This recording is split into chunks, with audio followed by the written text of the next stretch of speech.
Welcome back to Nerding Out with Viktor. Today I have a very special guest, a guest that has come up in multiple conversations around previous episodes. It's Bryan Cantrill, and he is the CTO and co-founder of Oxide Computing Company. Welcome to the show, Bryan. Well, thanks for having me. It's great to be here.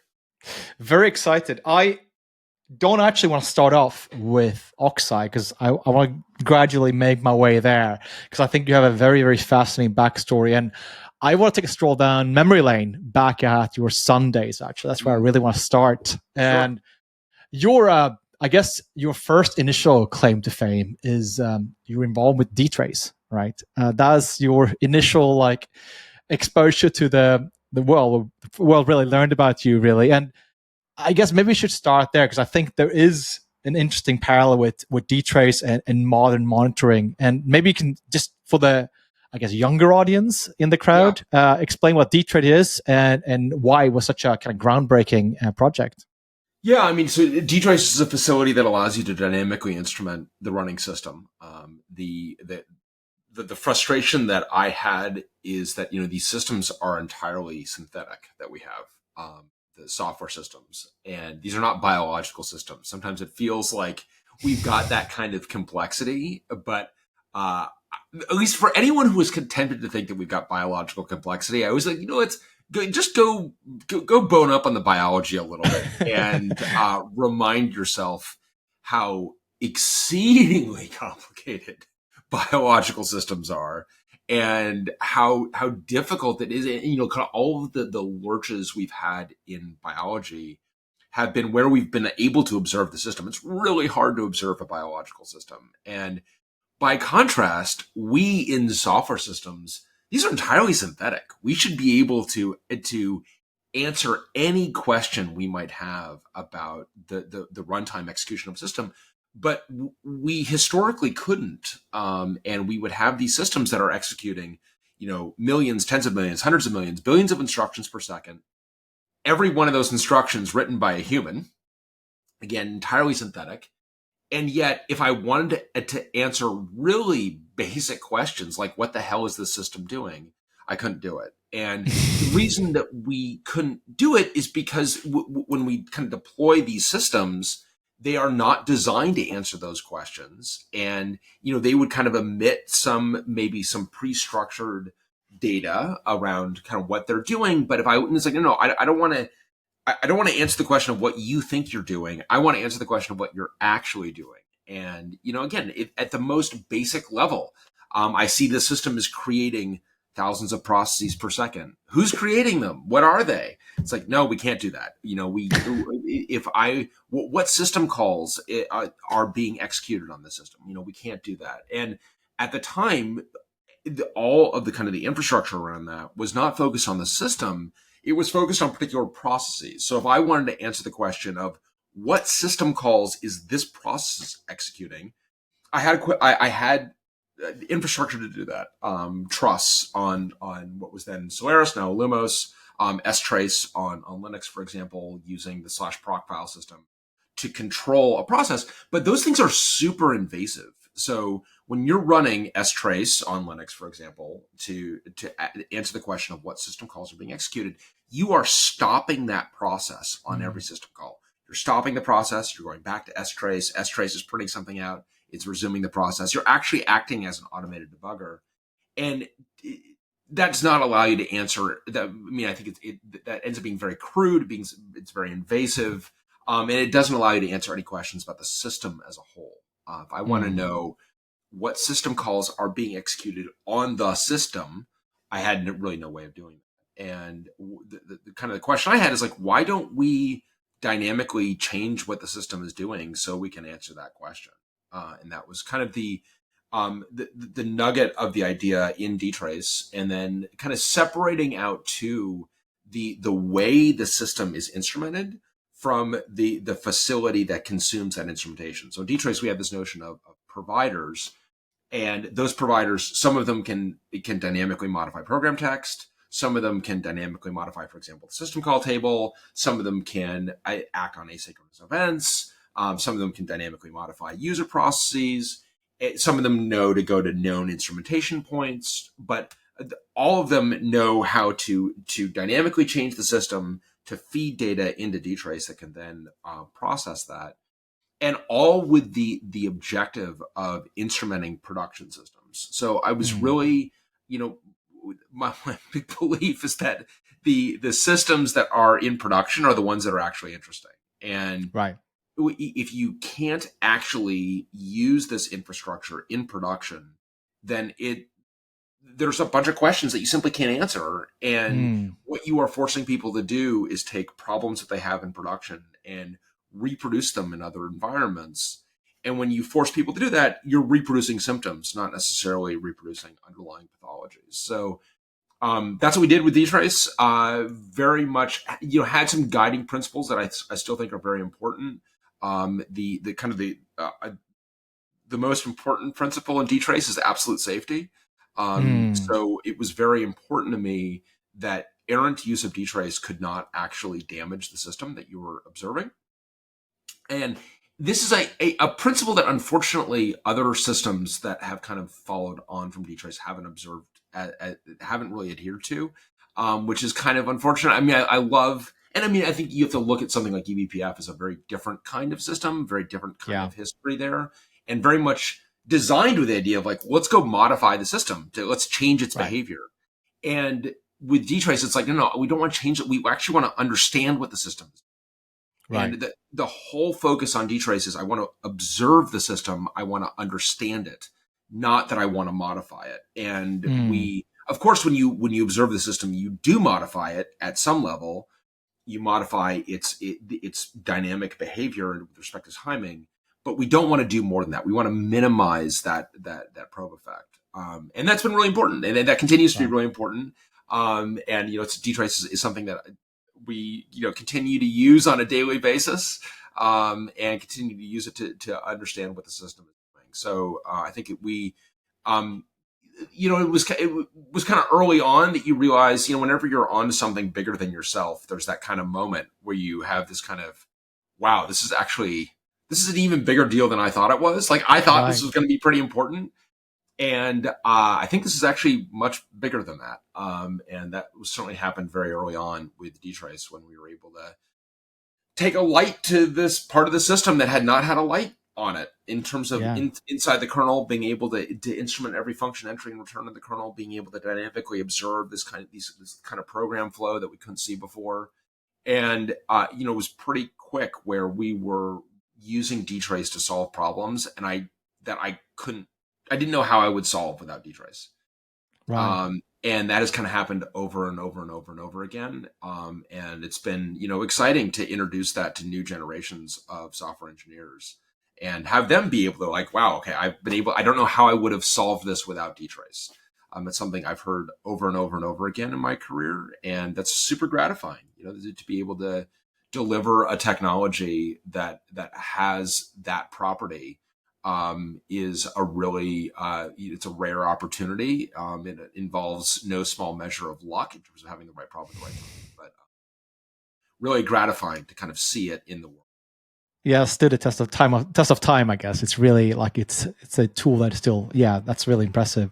And just walk me back to those days. So you work with Brendan Greggs, who was obviously a big voice and a big man in the eBPF, which kind of, as you alluded to, is kind of like the next generation of system monitoring. Like, I'm curious about those early days at Sun because it just feels like the gift that keeps giving. Like even today, we're looking back at ZFS, and it's like, wow, this is still really cool, but it's 20 years old and kind of just now making it into the Linux mainline. And it's like those days, just like walk me back into those days at Sun prior to Oracle. Yeah, I think that Sun had, and there's a reason for that, because in the kind of mid 90s, everybody, computer companies historically had their own operating system.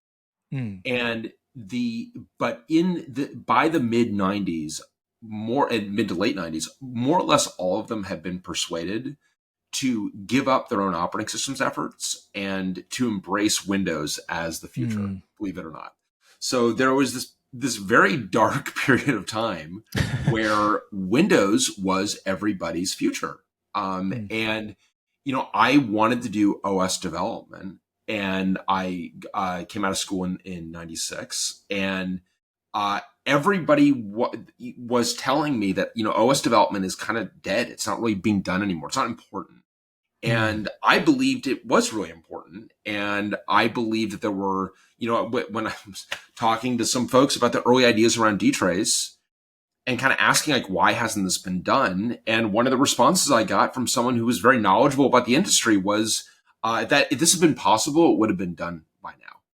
And which is really kind of gutting to think that, that long ago, people thought problems had all been solved. And, it's kind of like there's this, story of the patent office believing that everything that had, could be patented had been patented in the late 19th century, and how absurd that was. But, having seen that with my own eyes, I can understand how people, especially as they age as technologists, they kind of fail to see the possibilities for the future. And a bunch of these companies kind of gave up on system software, and just they ceded their future to Microsoft. And at the time, it was a very proprietary system and not a very impressive one. Honestly, I thought that there was and really it was only Sun.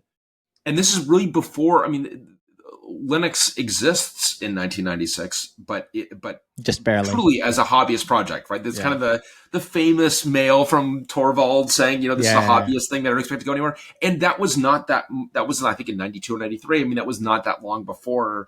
And so Linux exists, but not really. And the BSDs exist, but they're hanging under the shadow of this lawsuit from AT&T, and the proprietary Unices are kind of all going away. They're all being replaced with Windows, and only Sun believed in the operating system. Right. And as a result, Sun attracted a lot of young technologists that believed in the operating system. And we spent a bunch of time in the late 90s, I think, which is the very heady .com boom, and Sun, was in the kind of the right place at the right time. And we spent the kind of the late 90s really making the operating system, fleshing out the abstractions that had existed since, Bell Labs, and making them work at scale and so on. And where that kind of landed us, ironically, post .com bust. So .com bust happens in 2000, 2001. Sun, at the time, of course, Sun is going through layoff after layoff after layoff. But meanwhile, we in the kernel group had these ideas that had been germinating, and now had the opportunity to really go execute on them. And they were a bunch of different ideas. So they were DTrace, which we started in 2001, which was born out of our experiences trying to debug production systems. ZFS was born out of Jeff and Matt's frustration with existing file systems. The service management facility SMF was born out of our frustration trying to deliver a service on a system. Zones, OS-based virtualization, born out of the need to have true multi-tenancy and wanting to do that with OSVirt. The Fire Engine, which is a network performance project that was really important, and realizing that the ability, these NICs had the ability to process so many packets that we had to think much more intelligently about how we kind of use the NIC. The fault management architecture, FMA, born out of our very traumatic experiences with faulty hardware and kind of how we thought about that. So there were all of these things that were kind of happening at the same time.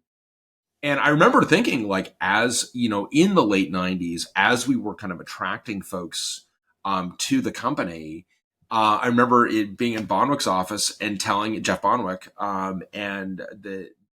telling him that, I really think we've got the potential to have a Xerox PARC-like environment for OS development. And that ended up being prophetic, maybe in more ways than one, because on the one hand, we did build that environment. On the other hand, I think, Sun itself obviously no longer exists. And which I think I'm kind of, perversely there is a level of gratitude that I have for that. That Sun, obviously acquired by Oracle in 2010, and I think Sun ended so abruptly. And it was so clear that we all really needed to go elsewhere. The environment that Sun had, really encouraging innovators and innovation, it was so antithetical to Oracle. Yeah, I That can imagine. there was kind of a clarity. A part of me is actually, because IBM and HPE were both, then HP were both trying to buy Sun, Right. and it was Oracle that kind of came in, and as these two are bickering with one another, and Oracle ends up sweeping in and buying the company. If IBM had bought the company, there's a part of me that's concerned that I would still be there. I'm Yeah. not, and so I actually appreciate, in a very strange way, Oracle really kicking me out of the Sun Microsystems nest and forcing me to go elsewhere in the world. That's an interesting parallel universe where Sun would have been folded into IBM's mainframe business, and you would have this kind of like alternative server universe, I guess. Totally. There are some really interesting alternative universes to play out, and that's definitely one of them. And that was very close to happening. Right. I mean, and this all had to be publicly documented because Sun was a public company at the time. So there's an SEC document that talks about Company A, Company B, and Company C, and the acquisition of Sun. And Company A is IBM, Company B is HP, and Company C is Oracle. And so all of this kind of intrigue is documented. Right. If IBM and HP were both, each wanted to buy the company, but each also wanted to sabotage the other. And they also wanted to kind of nickel and dime it. And Oracle, again, swept in and bought the company. Right. So, but it very, very easily could have been inside of IBM. And it's a different, I don't know what would have happened. It would have been a different history. Like Linux would probably never have had the footing that it ended up having if that would have been a scenario potential. Hard to know. I think that that's the alternate history rewrite where the operating system is open source, not in 2005, but in 1997, which would have been interesting. It's hard to know. I really, I think that, it's tempting to think that, but I also think that one of the important attributes, it was always going to be true, I feel, that open source infrastructure is always going to win. I think. I think that the economics are such. We would hope and so. I think it's very hard to have open source that is entirely dominated by a single vendor and yet still becomes a kind of ubiquitous platform. I mean, and Linux has the property of not being dominated by a vendor. So it's hard to know. But it would have been different. It for certain would have been different. And again, in my kind of darkest moments, I'm afraid that I'd still be there. So I guess I'm grateful for Larry Ellison for giving me total clarity of thought in terms of what was next, namely not Oracle. Yeah, I mean, but what I'm curious about more is like, what was the team dynamics at Sun? Because I think there might be some lessons there for team building for future. Sure. Aspirations. The thing, there are a couple of lessons that I think we've certainly tried to apply at Oxide. One is that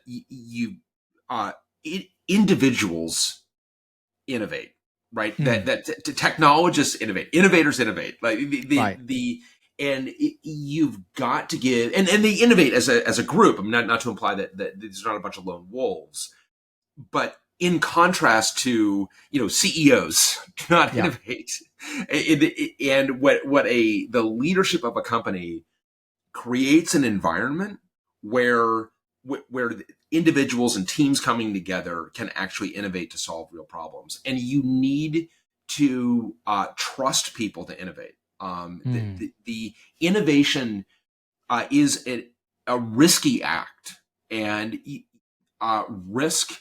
In order to take risk, you have to have trust. And I think that Sun did really an admirable job of trusting its technologists. And an amazing number of companies don't do a good job of trusting their technologists. And I think you really need to create an environment that creates that trust and fosters it and encourages people to build what's in their heart. And then you want to have people that you add to a company where what's in their heart is consistent with what the company needs to go build, right? So that's kind of the trick, because you can't just kind of have a Montessori school where everyone does whatever they want whenever they want. Right. But you also want to, when you've got people who've got like, I've got a chip on my shoulder, I've got something that is burning within me that I want to get out. That's DTrace, that's ZFS, that's FMA, that's a lot of these things. And you want to have an organization that really fosters that. And Sun did. Sun had an organization that fostered, largely because no one was in charge. I mean, I think that there was a lot that were, I think Sun could have actually been much more deliberate about that. But it ended up inadvertently creating that environment. And that's the environment that gave us Java, that gave us Spark, that gave us, and they gave us these innovations because the technologists themselves were ultimately trusted to go create them. And now in Java's case and in Spark's case, it's because the technologists really needed to create a secluded environment to go.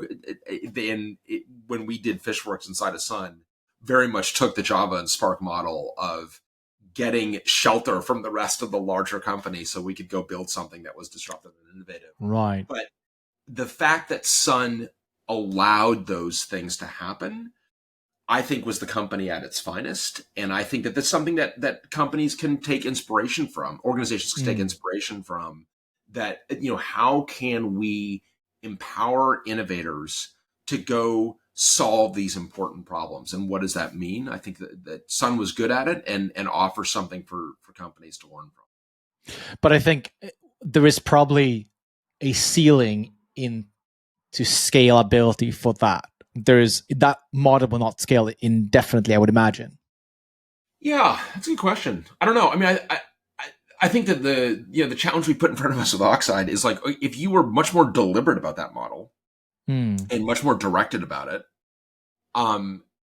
you actually need fewer people, bluntly. Yeah. And you can,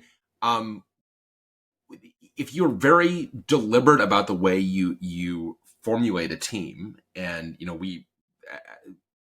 our hiring process at Oxide is designed to be very, very deliberate, much more deliberate than Sun or Joyent, which is where I worked after Sun.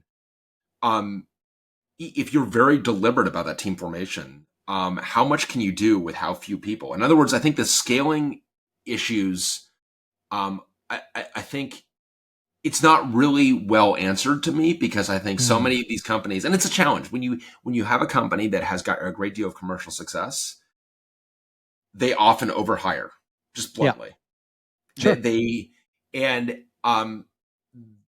Overhiring creates its own problems. We have all known that like small teams do great work. Yeah. So how do you have, and I think, Amazon was good at this for many years, of having collections of small teams.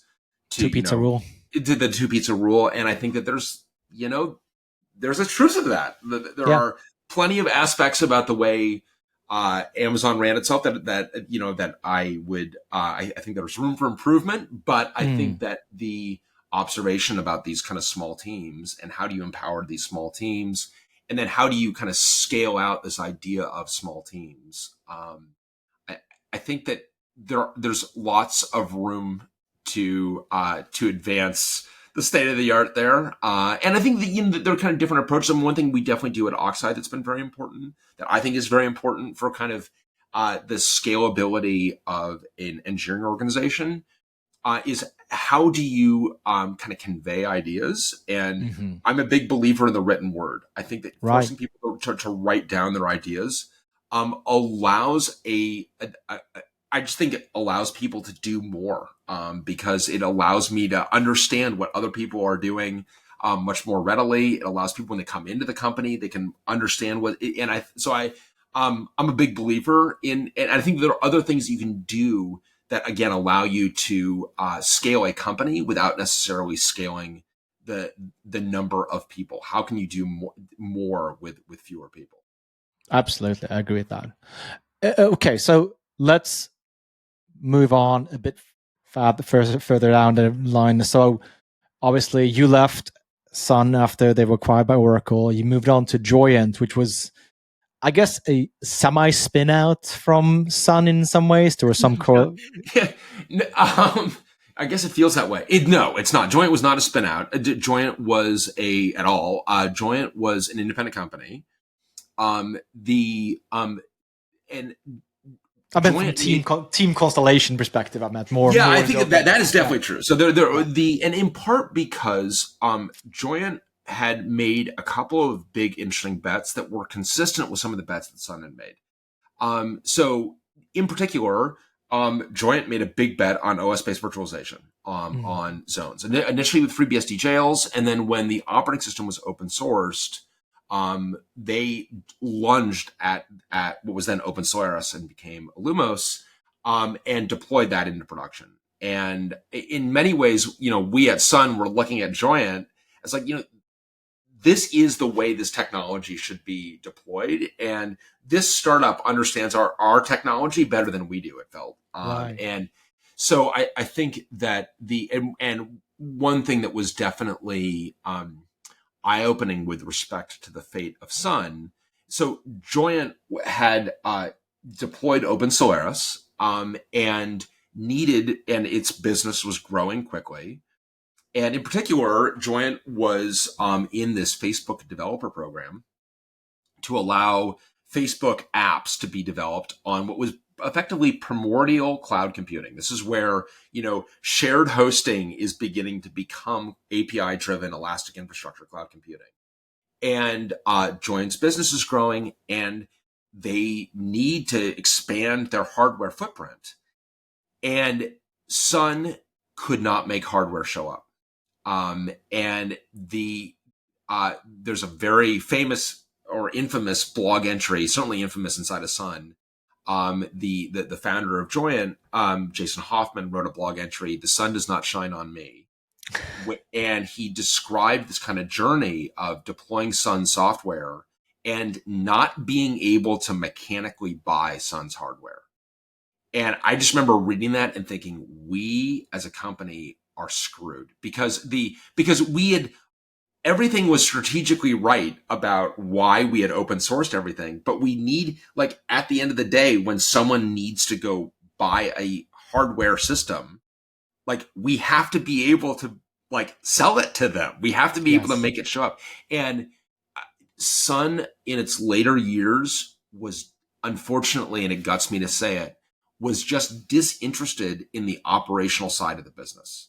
Sun was kind of enamored with the strategic side of the business, but was bored by the operational side. And that was a real tragedy because I think strategically we had made a lot of the right moves, but when you're operationally disinterested, when you kind of lost that connection with the customer, then the company is lost. And so Joyent wanted to buy Sun gear and couldn't, and called up their Dell rep, and their Dell rep was like on it. The Dell rep was like, absolutely, and shows up with a bunch of Dell gear, and Dell wins all of Joyent's business running Sun's software, Sun's open source software. Right. And so when it was time to look beyond Oracle, which is to say, I went into that acquisition with a very open mind. I'm like, oh, this could be great. Like, we're going to take Oracle's business acumen and combine it with Sun's, technical ability to innovate, which of course is like ridiculously naive in hindsight. When I actually realized, like, oh, this is actually just a corporate sociopath, and I actually, and I honestly, like, I was ashamed of working for Oracle. That's what it boiled down to. And Oracle coerces its customers, and I can't do that. I don't. It's so important to me to deliver something to customers that they love using. Like, that is real, which feels like it shouldn't be controversial, but that is really, really, really deeply, and that's important to, like, the meaning of the endeavor, right? The fact that the fact that Purpose. when the purpose, and when technologists tell me like I don't know how I would have debugged this without DTrace, like that Right. fills you with meaning, right? Right. And that fills you with purpose. And by contrast, to work for a company that in Oracle that has litigated against its customers, where its customers, I live in California, the state of California was involved in longstanding litigation with Oracle, and it's like that's embarrassing. Right. And so it's like I can't work here. I need to go somewhere else. And as I was looking around, it's like that company Joyent really was using our technologies in a really interesting way to solve this really interesting problem in terms of cloud computing. And at the time, Joyent too had seen not just the promise of elastic-driven infrastructure, API-driven infrastructure, but also the promise of some of these new languages, and in particular Node.js. And you kind of added all this up, and I'm like, this is really interesting. And I was really excited to go to Joyent for all of those kind of technical, like that strategic positioning. As it turns out, like in many ways, I should say the most important thing, what turned out to be a very important thing about going to Joyent was not just all of that, and not just the technologists I got to work with at Joyent, but the Dell rep that had made all of that Dell gear show up. Well, he got frustrated with Dell because Dell didn't see, actually, despite the fact he made gear show up at Joyent, Dell itself did not see the relevance of Facebook, and they kind of viewed this as like, this is a website. And he had left Dell and he'd gone to Joyent and ran sales at Joyent. And that's Steve Tuck, my co-founder at Oxide. So Steve and I worked together for a decade at Joyent. And when we were looking what to do next, we knew that we wanted to do something together. And, I think that with Oxide, we have really tried to take that best of Sun in terms of innovation. High bar to hit. Yeah, high bar to hit. Oh, high bar to hit. Oh, we're hitting it. Oh, absolutely, we're hitting it. Like, that's a good segue into, actually, for those not familiar with Oxide, what's Oxide? Why does it matter? Yeah, so Oxide Computer Company. So we are a computer company. Names on the tin, very deliberate. When we went to raise, like we're not. We really wanted to make clear to VCs that we are a computer company. So our big belief is that elastic infrastructure, cloud computing, demands hardware and software co-design. That these things have to be done together. And if you do only that hardware layer, you end up with personal computers, right? And that's what we got from Dell and HPE. If you do only the software, which is actually what we did at Joyent. At Joyent, we developed a public cloud. We used that software could be run on-prem by folks running their own cloud computing. But our software, very sophisticated software, ultimately reached limits at the hardware and firmware. And ultimately, we were trying to deliver elastic infrastructure on top of personal computers from Dell and HPE and Supermicro. And there were real limits for reliability, for availability, for performance that we couldn't actually square for efficiency. And, as you look, it's like, well, Dell would tell me I'm the only customer seeing this. And I've heard that so many times from Dell, like no other customer is seeing this. And, we're running our own system software. So Dell always wants to ask, like, what operating system are you running on this? And of course, like our answer to that is like an Illumos derivative, something that like, people are like, well, that's your problem. Whatever that is, like, sorry, what did you just say? Like, that's your problem. It's like, no, like leave my operating system out of this. Like, this is my operating system is not the problem, pal. We actually had Dell, we had the PERC issue, the PERC being the HBA, host bus adapter, a PERC issue where it would have a parity error on system reset. And they tried to blame the operating system for that. So this is like, the system can't boot because of a parity error. It's like, well, what operating system are you running on this? It's like, that definitely doesn't matter because my operating system is not running yet. Like, the system can't boot, you jerks. Right. And so Dell would tell you, like, you're the only customer saying this. You're the only customer saying this. And again, I've heard that so many times. And I'm like, all these hyperscalers, yes, Joyent is running, thousands or tens of thousands of machines, but you've got like hundreds of thousands and millions of machines that are being run elsewhere. How are they not seeing it? And what you realize is like, oh, the hyperscalers are not Dell customers.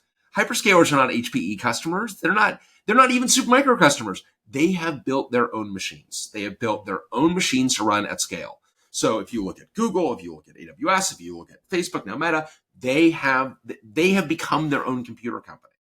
And that rack scale machine is, or warehouse scale machine in Google's case, is not available for purchase by an enterprise buyer. So if you want to run cloud computing in your own data center for all of the reasons that you might need to do that, security or economics or latency or risk management, if you want, and you're cloud educated, you want elastic infrastructure, you want cloud computing, there is no product for you. You can't actually buy that. How far? I mean, so obviously Meta made a big splash on their open hardware stuff, and they have their open source server infra. I haven't honestly spent too much time diving into that. Like, how complete is that, or is that a PR spiel? Or I mean, it's okay. It's not cynical PR. So it's better than that. With the Open Compute project, I think, and we had Amir Michael, who led the Open Compute project inside of what was then Facebook. We did an interview with him on our On the Metal podcast when we started the company, and it's a very interesting conversation because I think Amir, as a technologist, saw this divide between what Facebook was building and what was available from Dell, HP, Supermicro, and earnestly wanted to deliver those same advantages. He saw like, this is a much better system. Right. I want to make this available outside of Facebook. So I think the Open Compute project was born out of a very earnest desire. The problem is that you can't just throw out kind of specifications of a rack and kind of have things magically hydrate. And in particular, Open Compute never made any, until extremely recently, had no software component. So if you could magically get one of these machines, which was very hard to get, by the way, we actually have a Tioga Pass, which is their machine circa 2018, 2019. We have a Tioga Pass inside of Oxide. It was extraordinarily hard to get that because Facebook buys these in, hundreds of thousands, millions of units. And the ODM that they go through for this, we win, is like not used to selling like a unit. We wanted to buy like one because, we wanted to evaluate it. You can't do that. They want to sell you racks and racks and racks. Even when you get a Tioga Pass, I mean, we've got the physical hardware. What do you run on it? Like, you don't have any software. And is there a bootloader on that so far, or like, because I think they run core boot, if I'm not mistaken, right? So they have tried to do a bunch of different things, and kind of depending on your vintage, they have run core boot, but it still has an ASPEED BMC on there. So you've got this proprietary BMC. So even Facebook was not able to go to a truly open BMC. Right. You've got and you definitely don't have the control plane. Like, even if you get the thing booting, it's like, okay, so congratulations, you've booted a host operating system. That's not a cloud. Like, you're a long way from a cloud, and you need that whole control plane. And then that control, you really want to tightly integrate that the control plane software with the lowest level system software. You want to deliver truly integrated hardware and software. And we just saw that there was this enormous gap where no one was doing this. And no one was doing it not because it isn't a good idea, because it definitely is. It's the right way to build it. It's very hard to do as a startup. And because it requires you to solve a whole bunch of problems. It requires you to solve. And so we've done our own compute slide design. We don't have an ASPEED BMC. We've done our own service processor. That service processor, actually, when we looked at the system software on that, we came to the actual reluctant conclusion that we needed to do our own operating system. So we've got an all Rust-based operating system, which we appropriately As one does. What's that? As one does. As one does. Yeah. We appropriately enough called it hubris. Just as a recognition that it was an act of hubris at some level. The debugger for hubris, by the way, is called humility, appropriately. So we did our own service processor, we did our own operating system there, our own system software there. We did our own compute slide design, our own board design. We eliminated the bias. There's no bias in the system. We're AMD Milan based, but there actually is no bias at all. There is no core boot. We have what we call the Pico host bootloader. Foible basically executes the operating system directly, and then the operating system actually brings up all of the different elements of the host CPU. So is this similar to, I think Red Hat announced something recently, I think, about something similar, like a bootloader that's not a bootloader, or something along those lines? I think. Yeah, I think that people have tried to do this. I haven't caught up on what Red Hat has announced, but there have been a couple of attempts of this, like Linux boot and so on, where you kind of have a Linux kernel, but ultimately those things are chain loaded. Where and perhaps Red Hat has adopted our model, which we call holistic boot, where the system never goes backwards and never resets. So when we come out of reset, we run our host operating system, which brings up just enough components to be able to go fetch the rest of itself off of because ultimately you have to live in Spyrom when you're at that kind of the lowest layer. And historically, what you do is you put your bootloader in Spyrom, and it has kind of enough to find the kind of the next thing. In our case, like it's not the bootloader, it's the fraction of the operating system needed to find the rest of itself. And so it doesn't use UEFI boot or anything. No, there is no UEFI in the system at all. And UEFI.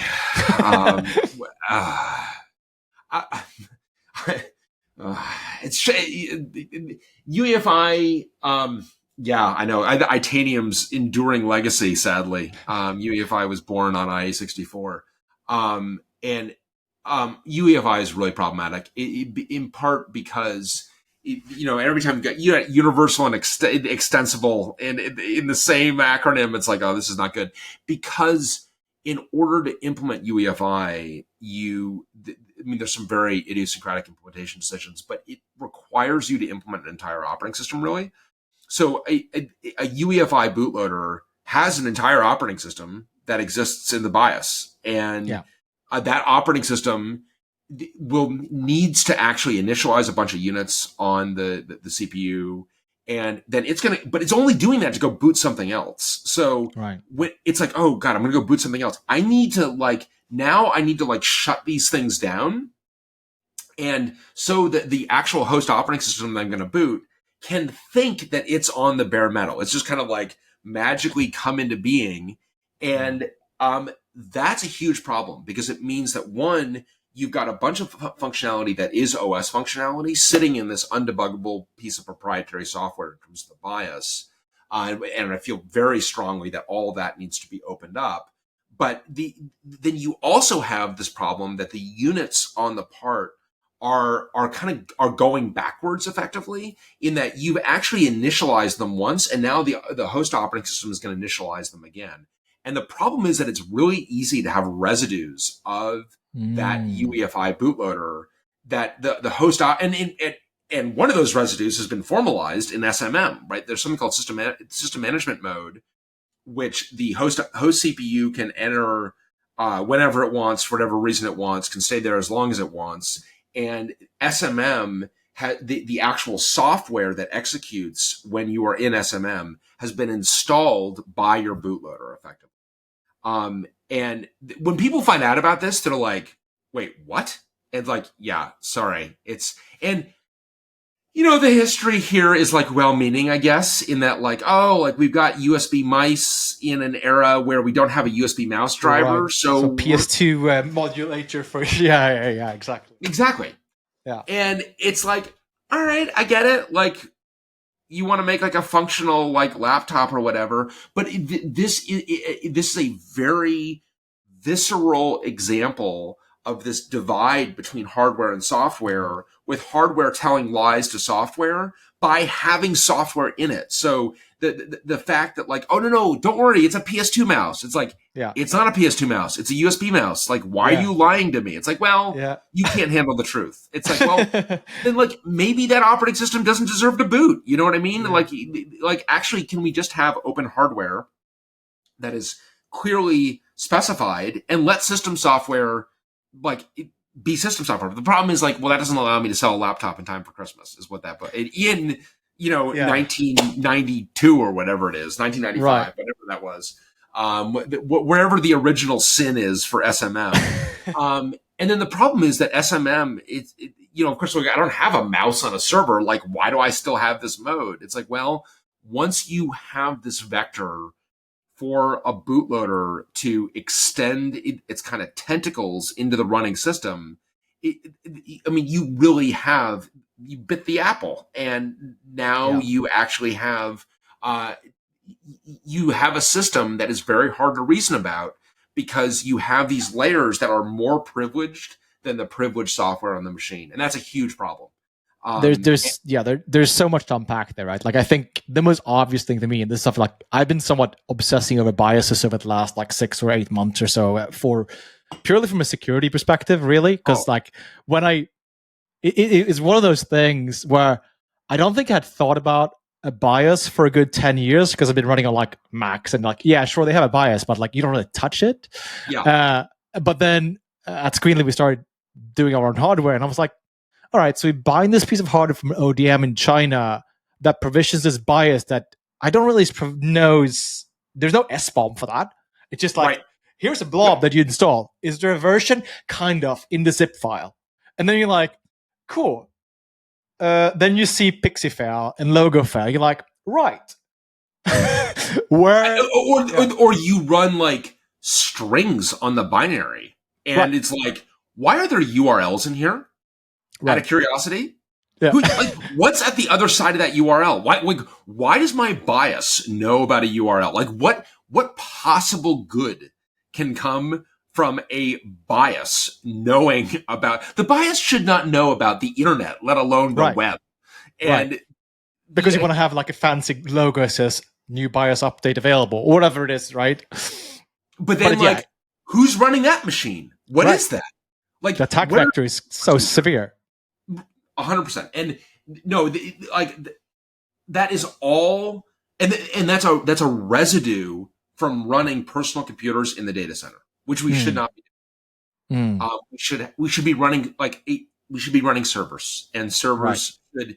I feel very strongly that should be open. These things aren't, but I also feel strongly that they shouldn't even exist. And so I gave this talk at the open source firmware conference a couple of years ago of, you know, I've come to bury the bias, not to open it. Like, I think that layer of abstraction should not exist. It should be up to the operating system to do that lowest level of initialization. And the challenge is that is in tension with this kind of idea of like, well, I want to have a commoditized world where, you know, everyone can deliver whatever hardware they want. And my view is like, yeah, that's why you need open source system software. So yeah, if you want to deliver a new laptop, yes, you're going to have to do some Linux driver work if you want Linux to run on. Right. You know, that's a world that we are getting to, I guess, but not quickly enough. Yeah, there's so many interesting things, like in particular, like, so how do you do like secure boot or the equivalent of, I presume you implemented secure boot on the Oxide servers, or? So we have a proper root of trust, right? So we have an actual root of trust on secure silicon, or putatively secure silicon, the LPC55. I say putatively secure because we have found 2 pretty serious vulnerabilities in it. And the Laura Abbott on the Oxide team has done and she's got some terrific blog entries describing these vulnerabilities that she found on the LPC55. There, after we found the second one, people are like, why are you still using this chip? It's like, well, secure silicon is hard. And, you know, there's value to be had in flying the airliner that just crashed. You know, the airline that just crashed tends to be like on their game a little bit more. But so we are using LPC55, and we run actually Hubris on that as well. the root of trust can then attest to that payload that's running on the service processor. Mhm. The service processor can then attest to the actual payload that's running in the SPI ROM. And so you can attest all the way up. So we know exactly what we're running all the way up. And allows you to actually have confidence in the entire stack of system software that you're running, not just kind of one sliver of a component. I think that's the problem with TPMs. I mean, there are great things about TPMs, but the problem is that they're too easy to circumvent. Because if you don't ask the TPM a question, it's not going to give you an answer, right? So, Right.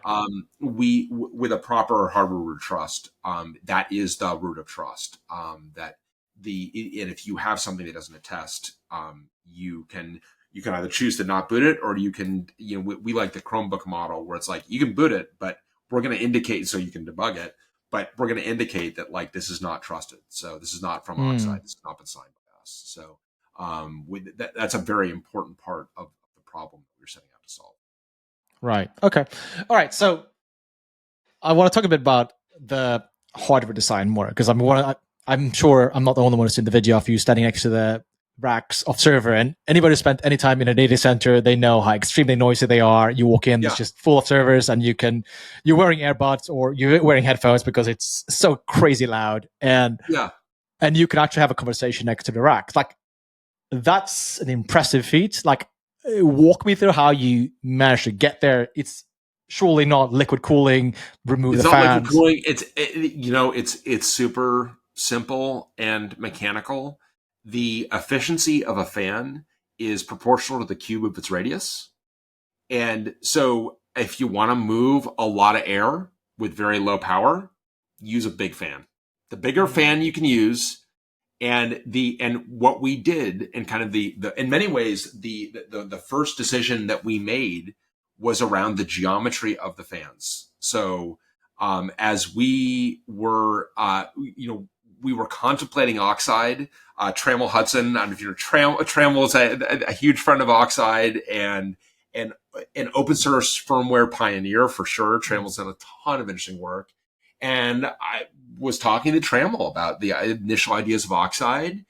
And Trammell's like, yeah, no, that's a great idea. By the way, be sure to look at fan size, because, the Facebook folks use these 80 millimeter fans. And I think it's a really big win for them. So, which was, it's kind of like, okay, that's interesting. Boy, I hadn't really, like, tell me more. I didn't really know about that. And when you look at the geometry of an Oxide sled, it's not this kind of like smashed 1U or 2U that's 19 inches wide. Like that's a bad geometry. You actually want to be narrower and taller. And by being taller, you get a bigger heat sink on there. And then importantly, you get big fans. We've got 80 millimeter fans. Those 80 millimeter fans can move a lot of air.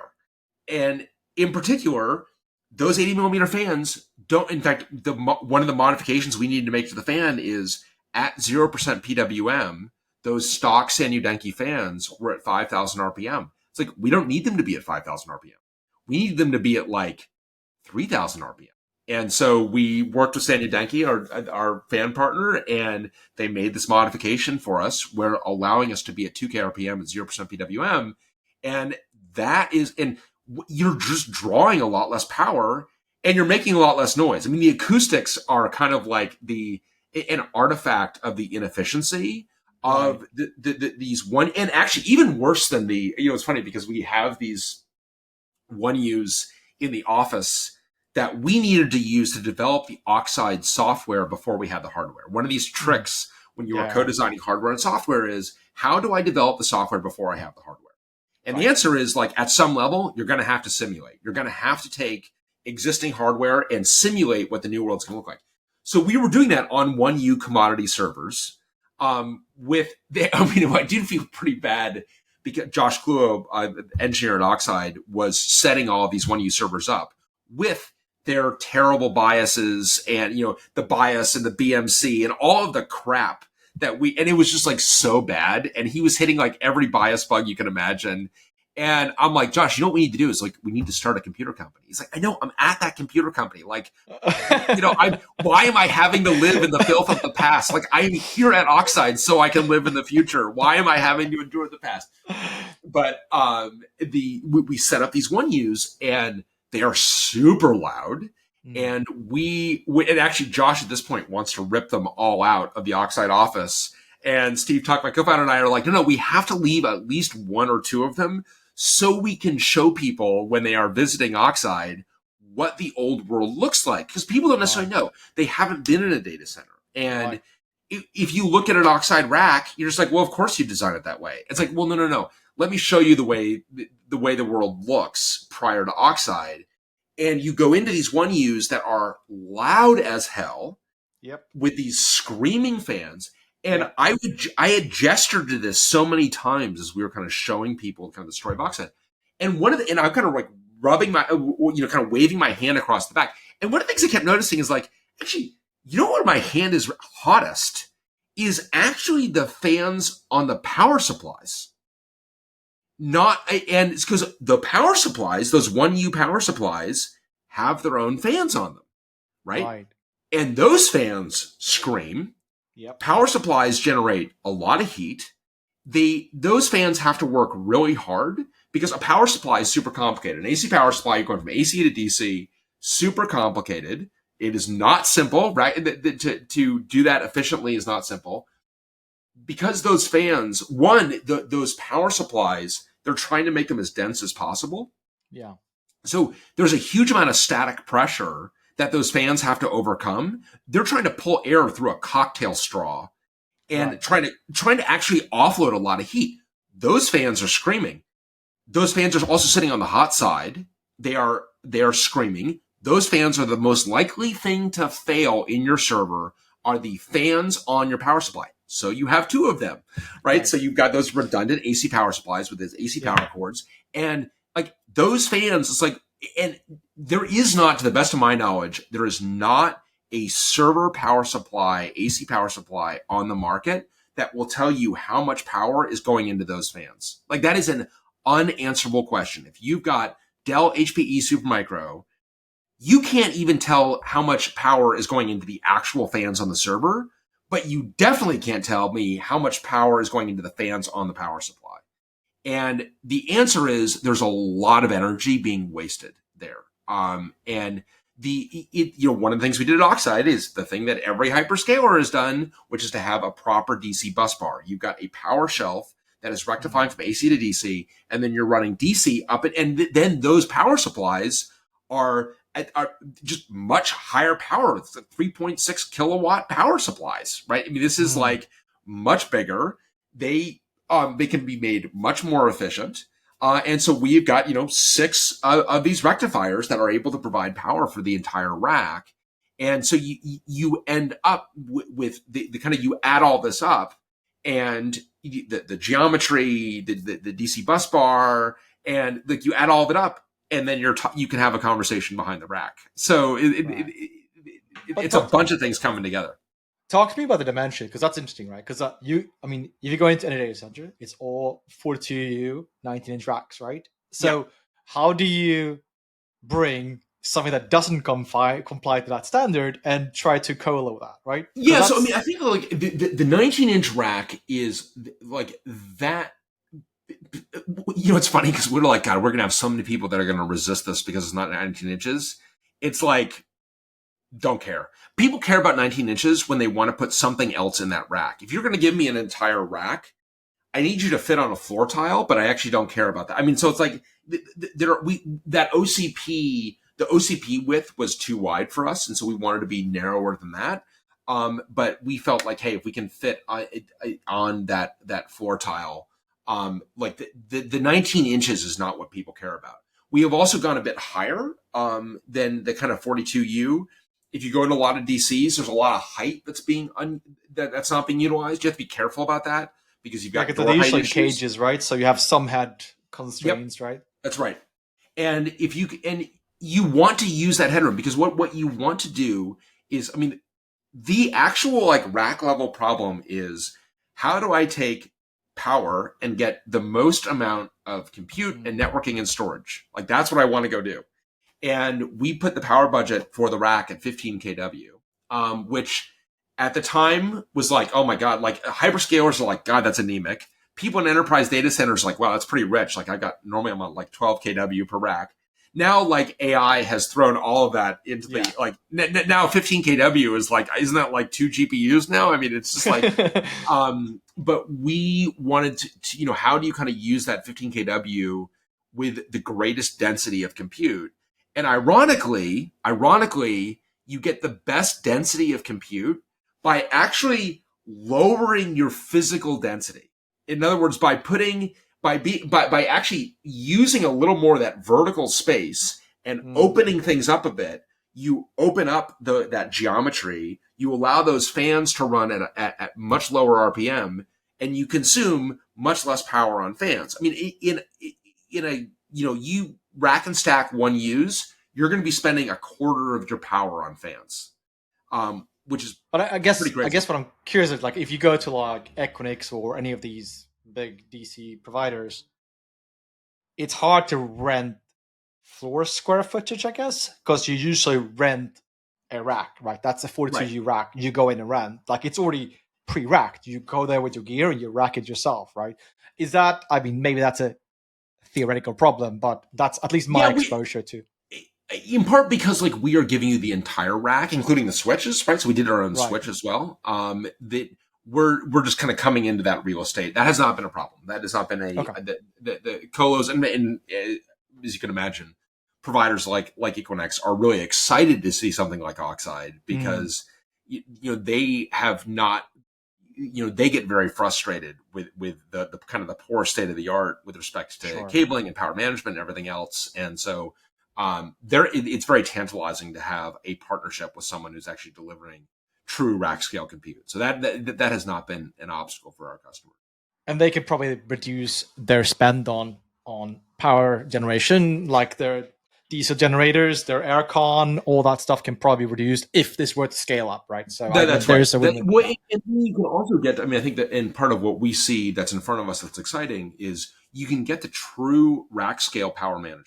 So because the service processors are on their own dedicated network, just as they are when you've got, rack and stack servers, you've got the BM. And part of the reason that you've got, URLs in the BIOS is because there is a management network that these things are on, which is itself very scary because that management network has to be, if you are able to root a BMC, you can root the box for sure. But our service processors are on their own. We've used some of the unused differential pairs on. So we've got a cabled backplane, right? So there's no actual operator cabling. Sleds are like gigantic blades, and they blind mate into that. It's like cable porn, really. Like if you look at it really is. It is great. It is, and because you go to the back of the Oxide rack, and you're like, where's the rest of it? It's like no, like this is the whole thing. Like this is just like these slim cable bundles. As it turns out, like you've got a lot of very high speed networking on there, and then you are able to have the service processors are networked in a very low latency network.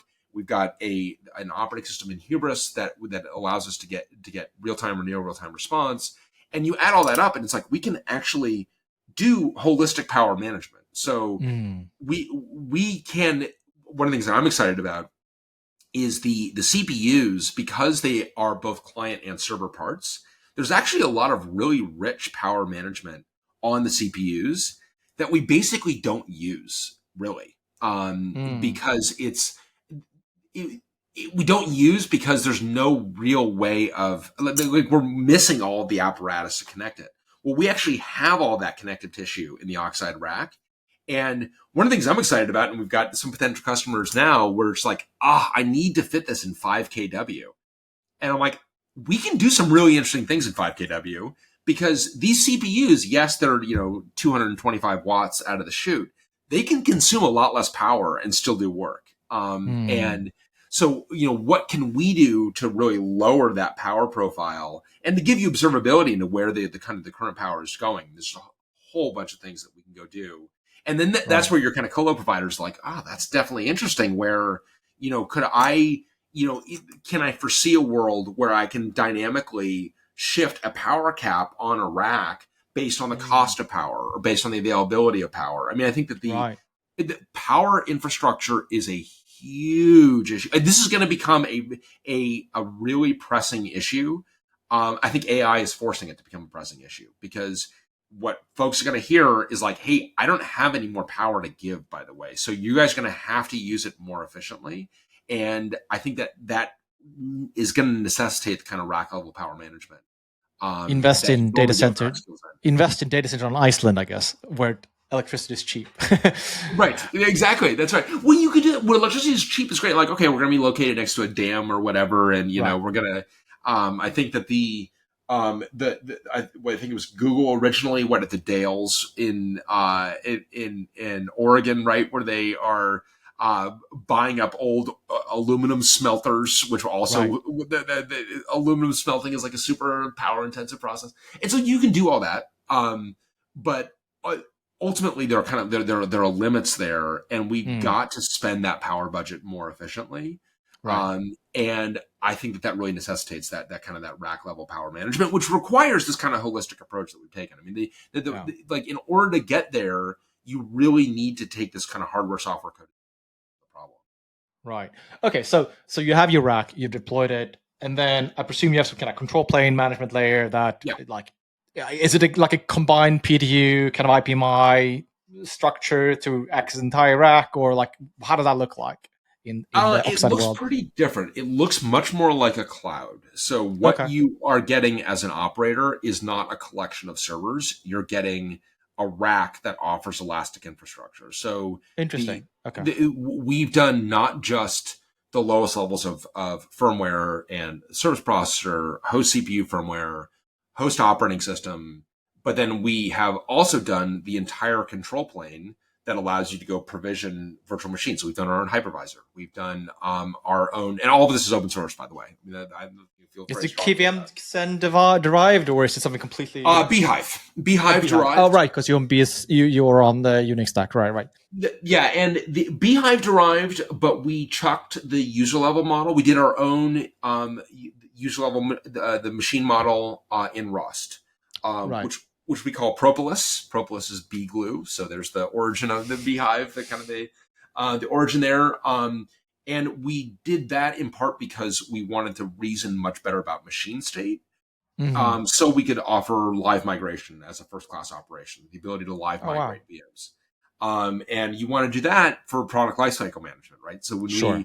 in our experience operating a public cloud, the reason you end up with these islands of low utilization is because you got hardware that you really want to power off, but you can't because someone is running on there that can't take any downtime or what have you.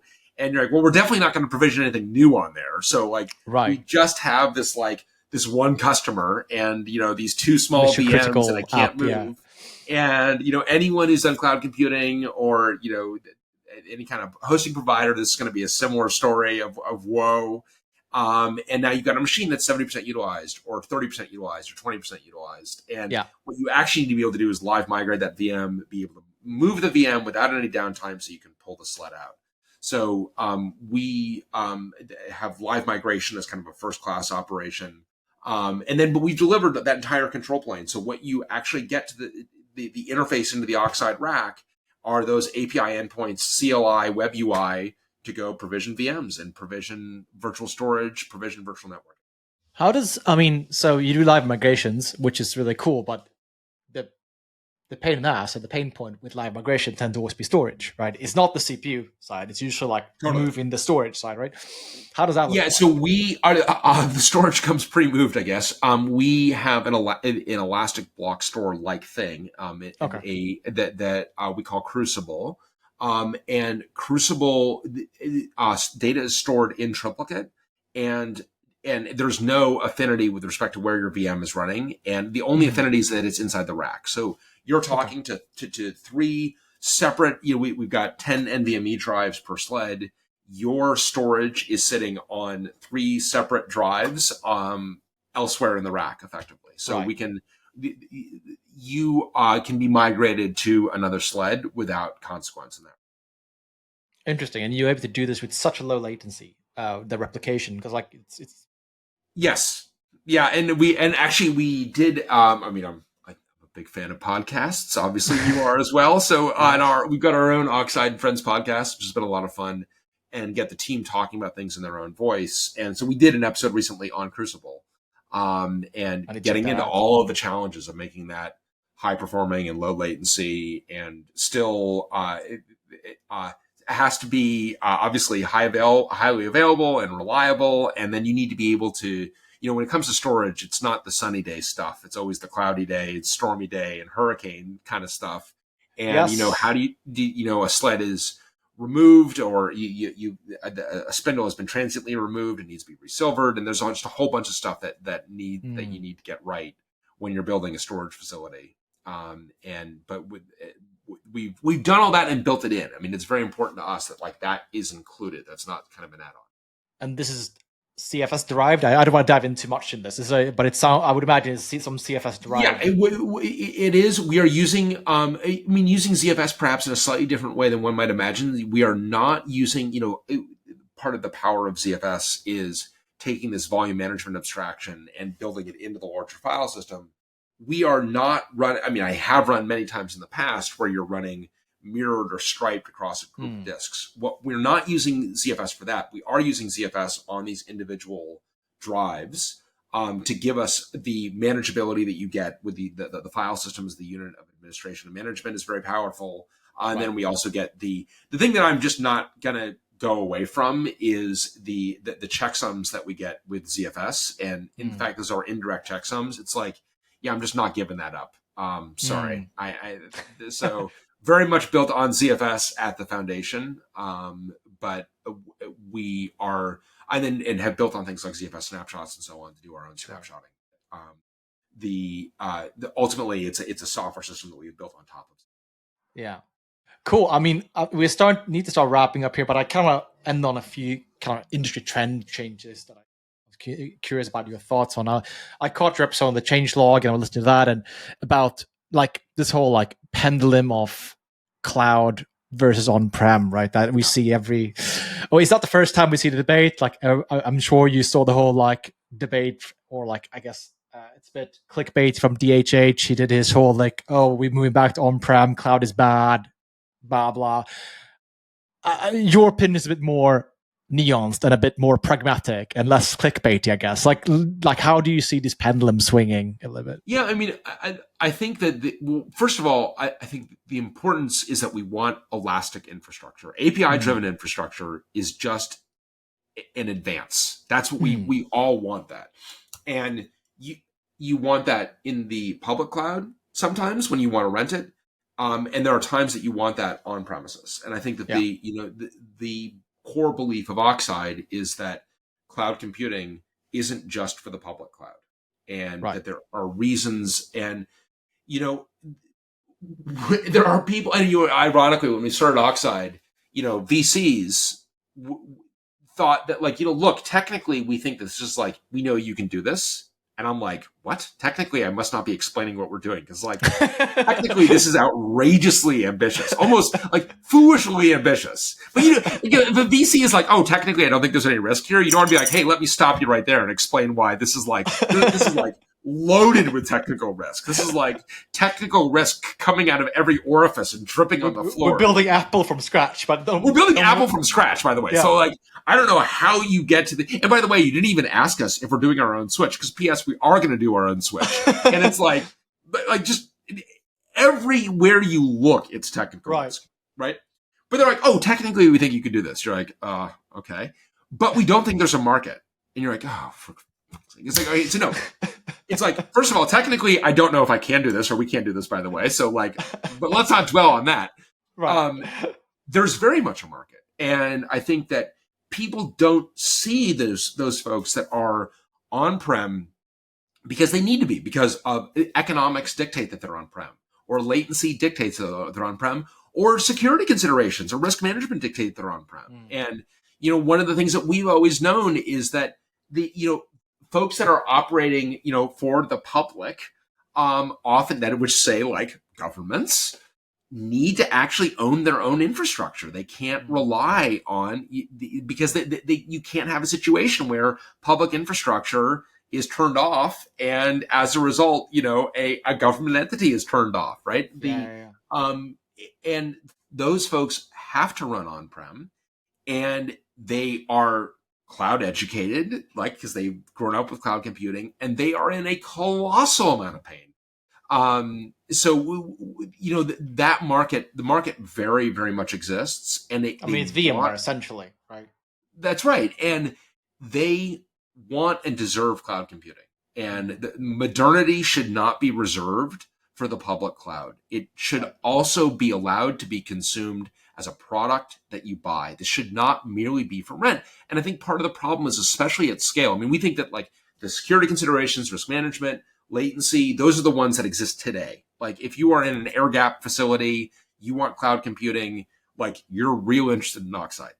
Right. The ones that are coming, that are starting to emerge and are absolutely going to be coming tomorrow, are those companies that are born on the public cloud, grow on the public cloud, have product market fit, and realize I can't be renting all this infrastructure. I've got to economically own some of this. We can't all be vassals. We and I think that's part of what DHH is tacking into, of I need to own my own fate. And there is something that is not, it's not just economic. It is just it is the not just the financial security, but the kind of the risk management security of I can control my own fate. I own my infrastructure. It's not a fit for everybody, but it's a necessity as you get to scale. And I think that people are beginning to realize there was this myth for a long time that cloud computing was a terrible business, that I feel that Amazon did such a brilliant job of convincing everybody oh, no, it's a very low margin business. It's really terrible. You don't want to be here. And then you're wait a minute. This is actually aren't you the same company that says your margin is my opportunity? And this is actually, this is a really good business, for you, but now I'm having a hard time building a business on top of it because my margin is your opportunity. And the companies need to take that margin back. Yeah. But I think you made a good argument in that podcast about cloud is great if you're small, right? And the reality is that there is a tipping point at some point where bringing it on-prem makes sense, right? But I think a lot of people, particular people who are, I guess, not experienced in building and managing and running cloud infrastructure, about under-indexing on the complexities of actually managing hardware, security, rack number 4, this unit went down. Oh shit! Now I need to send remote hands to replace this unit. Oh, totally. These things. I think it is kind of comical when you talk to people, because people who have grown up on the public cloud, have just kind of assumed that if I ever need to go on-prem, I don't know, Dell makes the thing that Amazon offers, so I'll just go buy it from Dell. And they're oh, my sweet summer child. And they begin to realize no, Dell, what you are buying has nothing in common other than the CPU. Yeah. And now two of your drives are broken in your second drive array. So now you're one drive short of a full corruption. Right. And you have 5 hours. You have 5 hours. Yeah. Good luck. And and resilver that in production. In production. Right. And just the software that you're running. There's so much there's such a terrific gulf between what you can buy and what you can rent. And that's what we're trying. We are trying to offer a product that is able to live within that gulf and allow people who are only cloud experienced to be able to deploy this infrastructure in a way that makes sense. It's folks don't need, there is no IPMI in our system. In general, anything that has intelligent as part of the acronym, it's compensating for its total lack of intelligence. But we don't have any of those things, and you don't need them. And so what you get is a system that's why would it have to be more complicated than this? It's historically.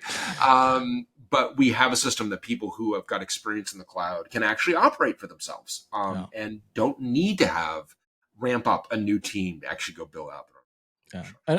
And I think that's where the real value lies, because we have very short memories, in particular when you forgot how it is to do trips to data center to fix things, and then you're like, oh right, I don't go into the public cloud. Very nice to have Google doing those rather than Amazon. That's it. And it's like those, and they've done to their credit, Amazon has done, and then followed by, Google, Microsoft but they've really done a really great job of serving their customers and generating a pretty terrific product. Yeah. And it's a lot of, to be able to generate that product on premises is really, really, really tough. And it's tough even for them, right? Because AWS has this thing called AWS Outposts that's, kind of out of character for them, is a bit of a wreck. And it doesn't really solve the problem that customers have, because it is actually really hard to deliver all this stuff on-prem. And to deliver a distributed control plane in a form factor that is a product is really hard, presents a bunch of new challenges. Absolutely. And I think, just to wrap up this conversation, there are a bazillion things I would like to cover, but in the interest of time, I know we can't go on for much longer. But the last thing is something you made an argument for, which is I never thought about from this perspective, but you mentioned that Moore's law is slowing down and CapEx makes more sense, right? And it's an interesting argument for going on-prem again, and obviously that Moore's law might change again in 2 years. Who knows? Like we don't see. Who knows what happens, right? Well, I mean, I can't predict the future. There might be a groundbreaking breakthrough in a few years where like it kicks off again, right? And we see faster density of these things again. But I think that was a really interesting argument of looking at the current landscape of where we are, at least right now, with the current trajectory, right? Well, I think also the question is too, in a world where Moore's law is slowing down, which I think is somewhat indisputable. How long can you run a CPU? Like, how long does it last? And the answer is it lasts a really long time. A really long time. I mean, this stuff is solid state, and CPUs are like some of the most reliable stuff we've ever made. Humanity. And I mean, you kind of think about how crazy it is that these things run at hundreds of watts, dissipating hundreds of watts, executing billions of instructions a second, and they can do it for years and years and years and years. It's remarkable stuff. Thank you, Gordon Moore, and the pioneers of semiconductors. But these things can run for a really long time, and the longer these things can run, the less sense it makes to rent them. The longer you're going to run on them, that I'm going to run. And interestingly, AWS, Amazon, just extended their own depreciation, and this is like a bit of an accounting trick that led to them having a much better quarter, right? But what Amazon is saying, like, oh, by the way, we're not going to throw these things out. Actually, we're going to run these things longer ourselves because they last longer. But we're not going to discount that. But we're not going to discount that. By the way, that is not. And I think we are not. There were all those years where every reInvent was a price cut from Amazon. Not really in those years anymore. There are no and certain things like bandwidth they never cut price on. But we don't really live in that era anymore. And right now, the dividend of the fact that these things are so reliable and run for so long is going to the owners of them in the public cloud. And we really think that some of that needs to accrue to people that are trying to actually run compute. They should be able to do that. I think that's a fantastic note to end on. And I think there are plenty of things I would like to explore further, and maybe I can have it back on the show in the future, dive deeper into those topics. But absolutely. Nerding out is right in the title. So I'm happy to nerd out in any of the many, many, many dimensions of what we built. So we'll have to do it again. Amazing. Thanks so much, Bryan. Have a good day. Talk soon. You, Viktor. Take care. Cheers.